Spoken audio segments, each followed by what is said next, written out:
Okay, so the molds came back perfect with it in the box. Everything pretty.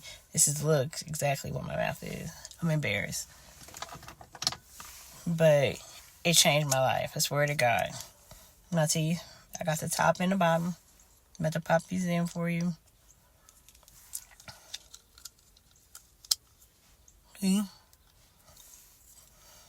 Still working on this. Bear with me. It's taking some time. You're used to popping these in right. But I swear to God, it's so easy and it's smooth. And the way they fit, like they fit. They fit.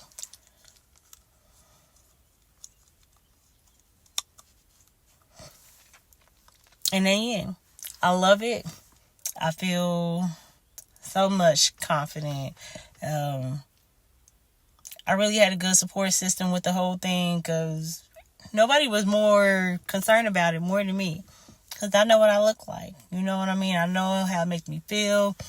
And your smile and your hair, anything up here, this is your crown. It's your temple up here. So you got to make sure it's right. Your body too. But this, I love it. Thank you, Veneers.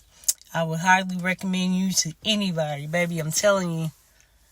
These things is in there. You need your teeth fixed. You want them looking good, sharp. Fix them. Veneers is it. Thank you.